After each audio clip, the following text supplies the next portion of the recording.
내일 아침이 상강이라고 합니다. 18번째 우리 절기인데요. 서리가 내린다는 절기입니다. 가을의 마지막 절기인데 벌써 이렇게 되었습니다. 내일 아침에 5시에 우리 장례 팀이 나가게 됩니다. 유동재 집사님의 어머님 장례 여정 멀리 다녀오는데요. 또 우리 성도들 함께 또 그 길을 잘 감당하고 또 우리 유족들 큰 힘을 얻어 천국 소망으로 장례를 감당할 수 있도록 함께 기도해 주시기를 바랍니다. 또 오늘 우리 최복화 집사님의 부친 장례가 오늘 은혜 가운데 잘 마쳤습니다. 아버님을 먼저 보내드리며 또 믿음의 길을 이어받고 또 아름다운 가정을 잘 이루어갈 수 있도록 우리 박대화 집사님 또 최복화 집사님 가정을 위해서 또 함께 기도해 주시기를 바랍니다. 사사 기드온, 이 사람은 특별히 이스라엘의 깊은 고난 가운데 있을 때 혜성처럼 나타난 인물입니다. 무명의 농부였습니다. 그런데 그가 위대한 용사로 부각이 되어서 이스라엘을 구한 영웅으로 대접받게 되었습니다. 특별히 지속적으로 7년 이상 이스라엘을 침공했던 미디안 군대를 약 13만 5천 명의 군사를 단 300명의 이스라엘 용사들과 더불어 무찌르는 그런 대승을 이루게 되었습니다. 여러분, 이 미디안과의 전쟁은 실은 하나님의 은혜로 치러진 영적 전쟁이었지만 누구도 그 기드온이 중요한 역할을 하였다는 것을 부인할 수는 없을 것입니다. 오늘 우리가 읽었던 사사기 8장 전반부까지의 이야기를 보면 이 사사 기드온에 대하여 매우 긍정적이고 매우 밝은 부분들을 성경은 계속하여 조명하고 있습니다. 그런데 오늘 우리가 읽었던 본문의 말씀 사사기 8장 22절부터 그 이후로 쭉 이어서 사사 기드온에 대하여 성경은 매우 부정적인 그런 모습으로 완전히 다른 사람을 묘사하는 게 아닌가 생각이 될 정도로 그렇게 다른 부분을 묘사해 주고 있습니다. 정말 기드온이 맞을까? 혹시 성경의 저자가 다른 분을 잘못 쓴 것 아닌가라는 생각이 들 정도입니다. 큰 전쟁의 승리 이후에 기드온은 조금씩 변질되어 간 것입니다. 이런 기드온을 보면 참 마음이 무겁습니다. 왜냐하면 이런 모습은 비단 기드온에게만 국한되는 것이 아니기 때문입니다. 우리가 이 땅을 살아가면서 강성해진다는 것, 소위 말하는 성공한 삶을 이룬다는 것은 여러분 쉬운 일은 아닙니다. 많은 사람이 이 세상에서 이런 삶을 추구하며 살아가지만 누가 봐도 성공한 삶을 살기란 정말 여간 쉽지가 않습니다. 그런데 정말 안타까운 것은 우리가 하나님의 은혜로 강성해지고 성공한 그러한 사람들이 결국 교만이라는 복병에 너무나 쉽게 무너진다는 것입니다. 여러분 혹시 칭찬받는 것 좋아하십니까? 네, 반 정도가 뭔가 인정하는 정도의 눈빛인데요. 매우 좋아하는 분도 아마 있을 겁니다. 아무리 좋아도 이 자리에서 말씀을 전하는 저만큼 칭찬받는 걸 좋아하는 사람이 있을까? 저는 여러분에게 당당히 묻고 싶습니다. 그런데 우리가 다른 사람으로부터 그렇게 칭찬을 자주 받게 되면 우리의 인격과는 상관없이, 우리의 신앙과는 상관없이 우리 안에는 언제나 교만이 심겨졌을 가능성이 매우 높다는 것을 우리는 기억해야 합니다. 당장 그것이 눈에 띄지는 않아도 우리 내면 은밀한 곳에 그 교만이 들어와서 우리 안에 잠복해 있게 되는 것입니다. 여러분, 이 교만은요 언제나 잠복해 있다가 불쑥불쑥 튀어나옵니다. 언제 튀어나오는 줄 아십니까? 우리가 당신할 때, 그때 그 교만이 불쑥불쑥 우리의 삶에 튀어나와 우리를 무너지게 하는 것입니다. 그렇게 우리는 새벽마다 일어나 주님 앞에 나와 주의 말씀을 듣는 것입니다. 그러기에 주님께 날마다 기도하며 주님을 붙잡으며 나아가는 것입니다. 그러기에 성령의 능력을 의지하여 우리 안에 튀어나오는 그 교만을 꾹꾹 누르며 때론 싸우며 때론 지키며 날마다 우리는 서가게 되는 것이지요. 여러분, 혹시 오래전에 우리가 참 좋아했던, 즐겨했던 게임이 하나 있는데요. 혹시 어떤 게임이 떠오르십니까? 혹시 여러분 두더지 게임이라는 거 아십니까? 바로 보여주시네요. 여러분 보실 때 오른쪽에 있는 게 옛날 버전의 우리가 하던 게임이고요. 요즘에는 좀 새롭게 뉴 버전으로 이렇게 나와 있지요. 동전을 놈과 동시에 저기 봐봐, 저기 봐봐, 날 때려, 날 때려, 이러면서 아야, 아야 이러면서 계속하여 날 때려봐, 날 때려봐 이러면서 저기요, 저기요 이러면서 우리를 유혹하는 게임이지요. 우리가 돈을 놈과 동시에 우리 앞에 불쑥불쑥 튀어나오는 저 두더지가 싸우느라고 우리가 이 팔의 근육이 얼마나 단련되고 또 이 큰 싸움의 승리를 우리가 얻으면서 쾌감을 얻었는지 모릅니다. 그런데 우리가 저 싸움을 하면서 느끼는 것은 정말 이 싸움이 쉽지 않구나. 계속하여 불쑥불쑥 튀어나오는 이 교만 때문에 실은 우리는 이렇게 두더지 게임에서 수고하는 것처럼 우리는 날마다 깨어서 수고의 삶을, 영적으로 깨어있는 삶을 우리는 살아가야 하는 것입니다. 사탄이 가장 경계하는 것은 무엇일까요? 그것은요, 바로 우리가 주님께 은혜를 받는 것입니다. 그래서 호시탐탐 우리에게 그 기회를 노리게 됩니다. 우리가 주님께 은혜를 받은 그때 사탄은 언제나 우리에게 교만을 우리 가운데 심어줍니다. 그래서 여러분, 내가 성령 충만하다라는 것을 깨닫고 느낄 때마다 이때가 가장 위험하구나, 이때가 가장 위기구나라는 것을 깨닫지 못하면, 우리가 원하는 대로, 우리가 계획한 대로, 우리가 소망한 대로 나의 삶이 척척 이루어질 때가 가장 큰 위기라는 사실을 깨닫지 못하면 불쑥불쑥 튀어나오는 이 사탄의 공격 앞에 우리는 모두가 무너지게 되어 있다는 것입니다. 우리 사람은 성공한 다음 변질되기가 참으로 쉬운 존재입니다. 특별히 교만으로 찾아오는 이 유혹들 앞에서 우리는 그렇게 아주 작은 것에서부터 그 변질은 우리에게 시작이 됩니다.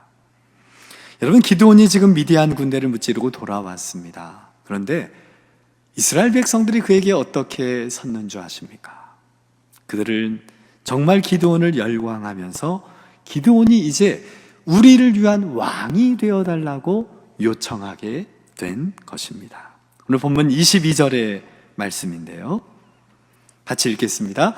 그때 이스라엘 사람들이 기드온에게 이르되 당신이 우리를 미디안의 손에서 구원하셨으니 당신과 당신의 아들과 당신의 손자가 우리를 다스리소서 하는지라. 백성들의 이러한 간절한 요청에 기드온은 여러분 어떻게 답변할까요?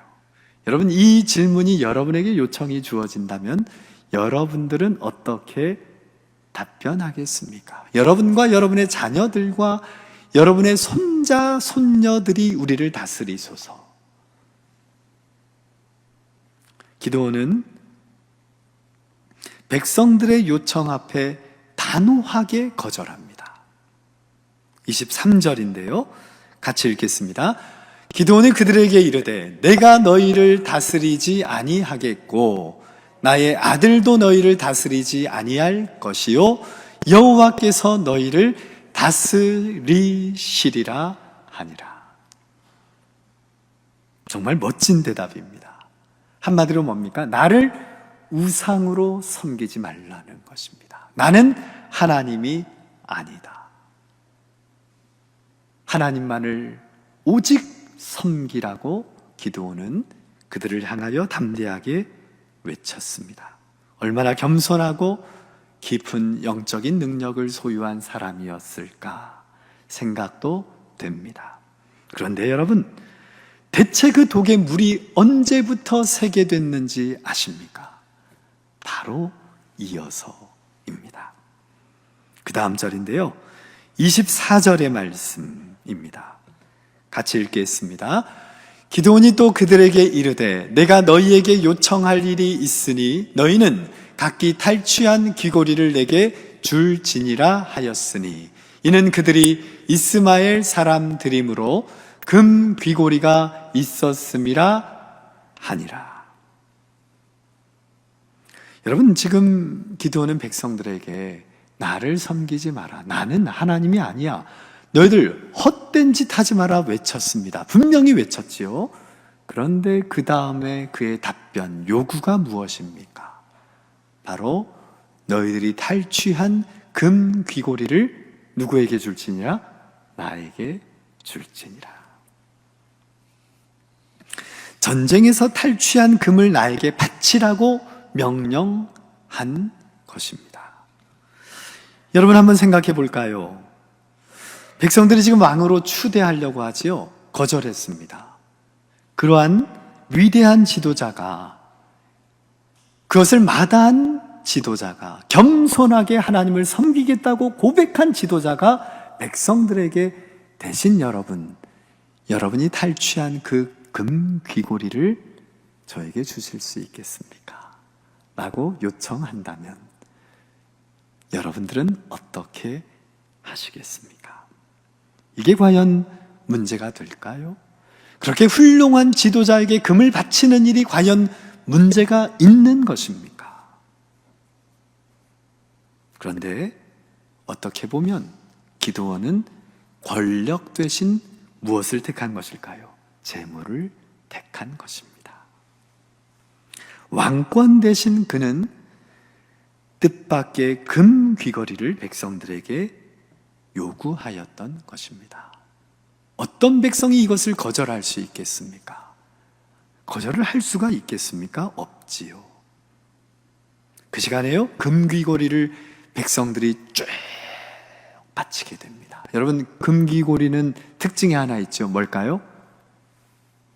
제가 오늘 안 껴왔는데 왜 안 낀 줄 아세요? 없어서요. 금 귀고리를 끼면요, 이게 떨어지기가 쉽습니다. 잘은 몰라도 그렇습니다. 제가 몇 번 안에 거 주워서 드렸거든요.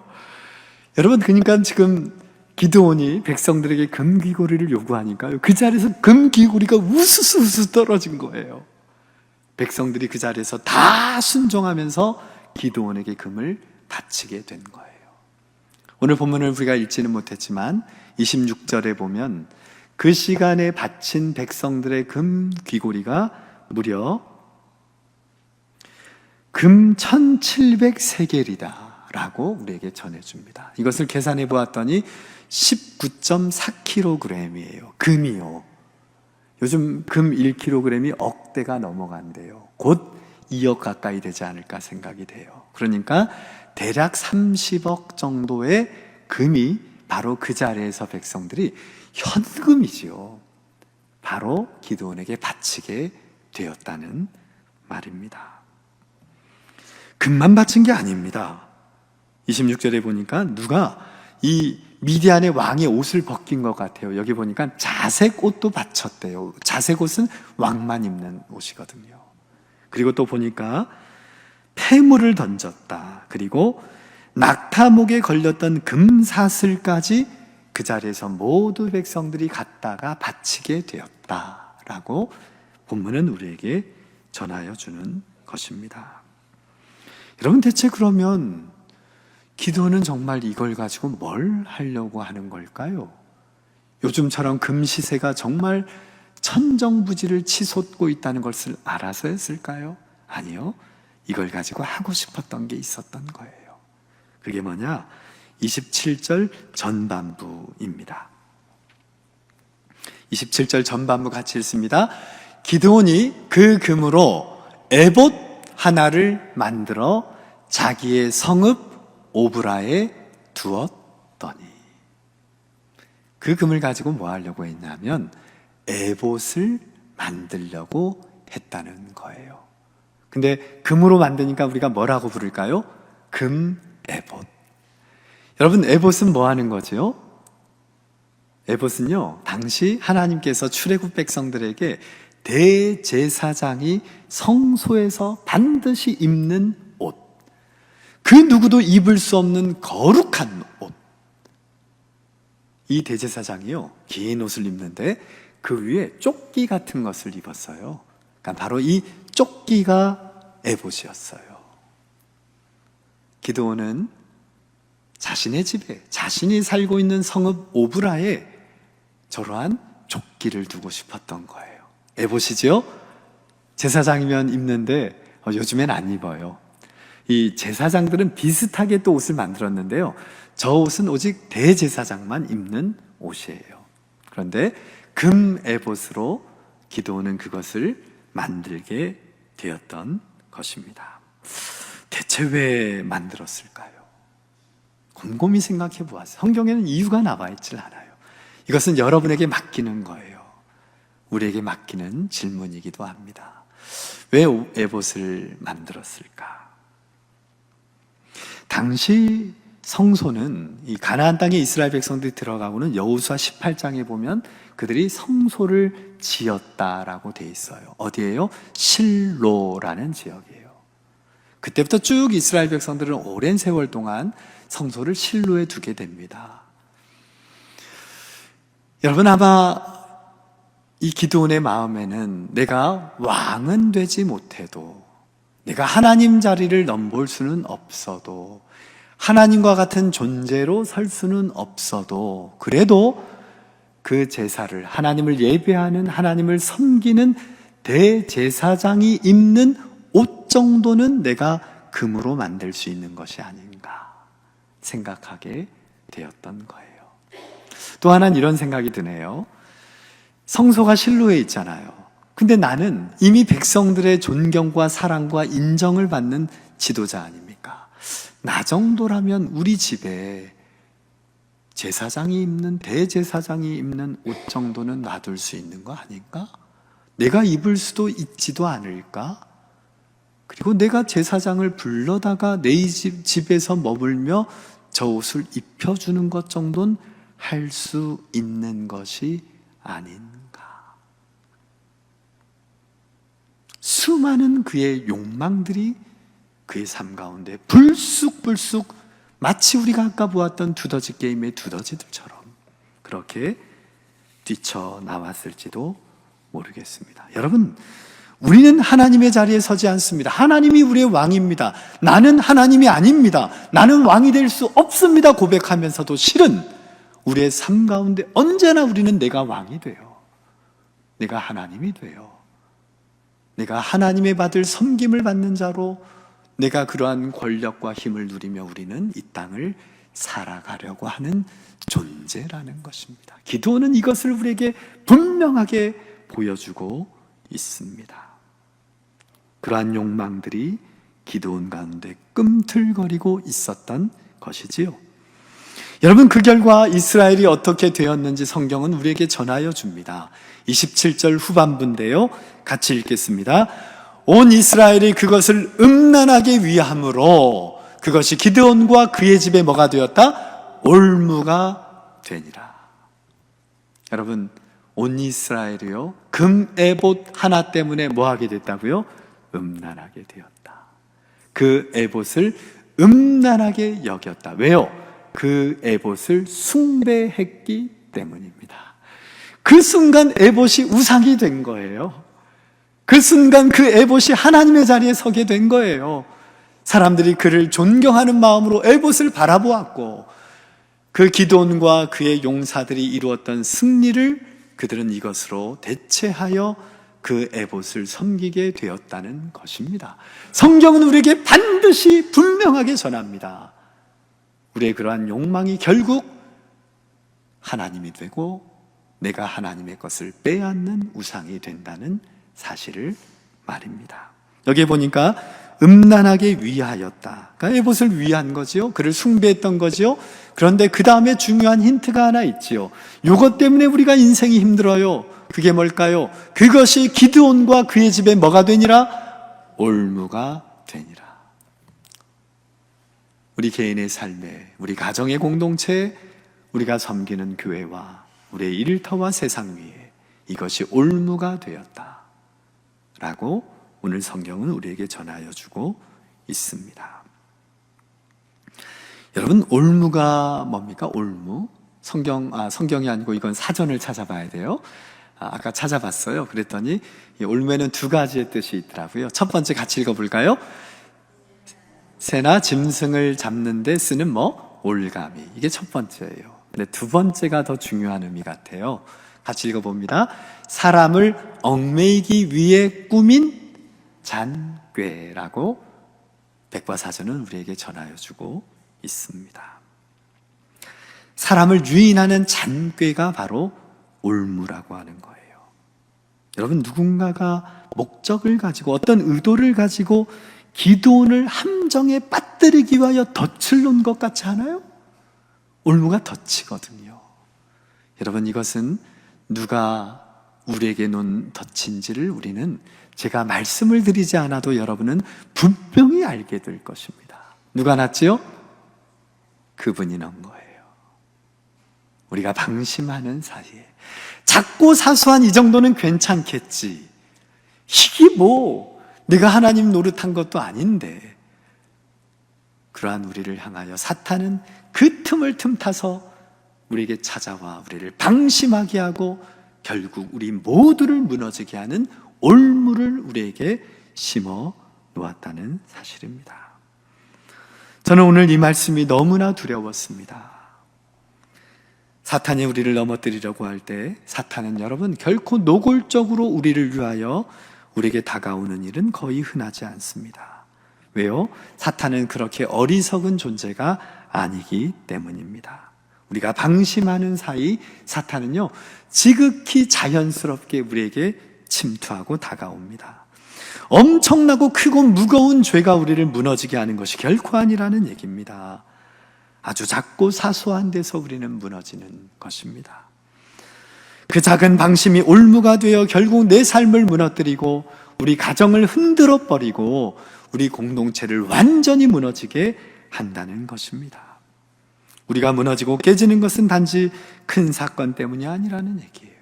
내가 가족이 함부로 말하는 것, 내 동료에게 무례하게 행하는 것, 작고 사소한 나의 문제가 결국 그 문제의 시발점이 된다는 사실, 그 작은 방심이 사탄의 덫이란 사실을 명심하시기 바랍니다.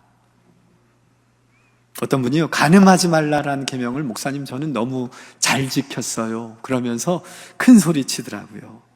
그런데 그때 제가 그분에게 이런 답을 드렸어요. 그런데 정말 배우자를 목숨을 걸고 사랑하고 계십니까? 여러분, 작고 사소한 데서 우리는 무너지는 존재이기 때문입니다. 오늘보다 어제보다 좀 더 오늘 여러분의 사랑을 정말 더 표현할 수 있어야 합니다. 지금 내가 방심하고 있는 것은 무엇인가? 이것을 우리가 함께 점검하고 확인할 수 있기를 바랍니다.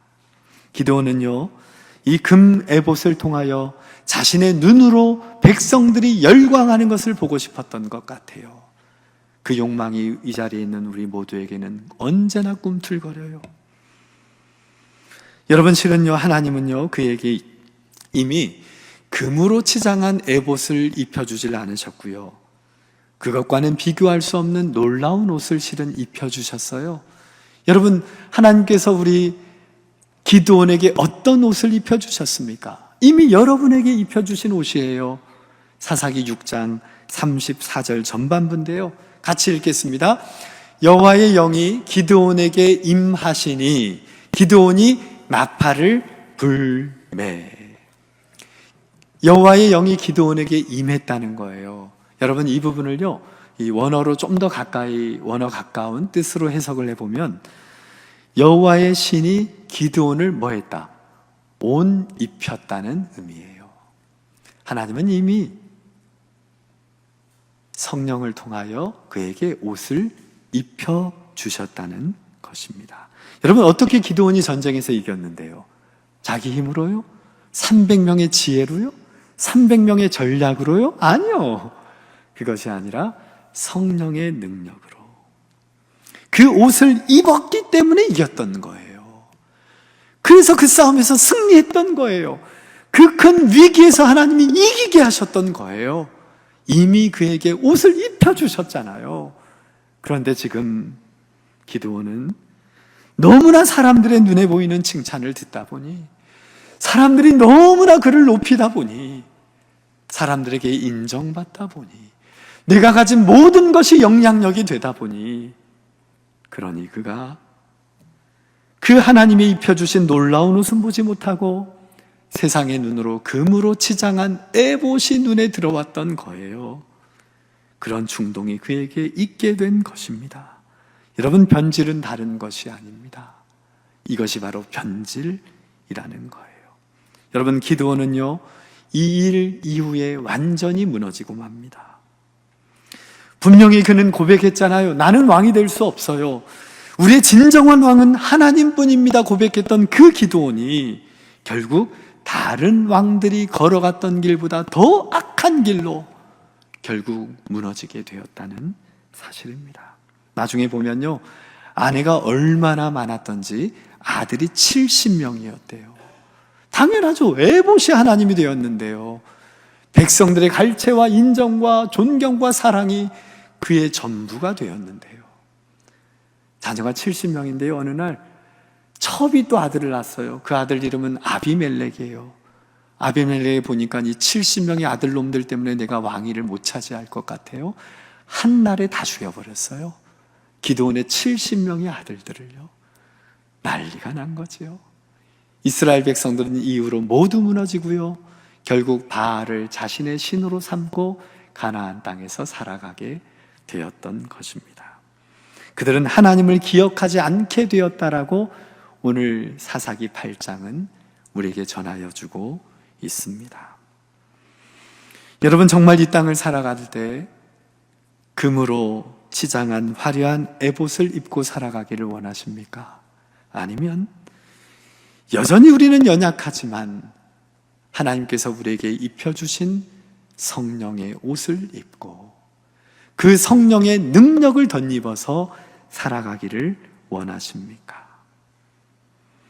혹시 우리 안에 여전히 겉으로 치장한 금 에봇, 그것을 입기를 원한다라는 마음으로 살아가고 있다면, 그것이 너무나 크게 보인다면, 그것이 나의 인생에 참 중요한 것이라면, 그것이 나의 삶의 비중을 차지하고 있는 것이라면, 여러분, 이것은 바로 우리를 향한 영적인 적신호가 켜졌다는 사실을 기억하시기 바랍니다. 하나님의 우리에게 주시는 경고의 메시지예요. 이 메시지만 붙들면 살아요. 그런데 이것을 메시지로 하나님의 적신호로 여기지 않으면 결국 무너지게 된다는 겁니다. 여러분, 오늘 말씀의 주제를 가지고 우리가 같이 큰 소리로 나의 고백으로 같이 고백하기를 원합니다. 한번 먼저 보여주실래요? 네, 같이 읽습니다. 시작. 방심하면 다음은 내 차례이다. 손 한번 다 들어보세요. 다시 한번 우리 고백합니다. 방심하면 다음은 내 차례이다. 우리 이 고백을 하며 어떠한 유혹에도, 작고 사소한 것에도 내 승리에 도취되지 않고, 내가 무엇을 이뤘다 착각하지 않고, 내가 이 정도 되는 존재야, 하나님이 왕이 되시되 나도 이 정도는 할 수 있지, 이러한 착각하지 않는 지혜로운 백성으로 날마다 승리하며 겸손하게 주님 앞에 이 길을 걸어가시는 우리 모든 성도들 되시기를 주님의 이름으로 축원합니다.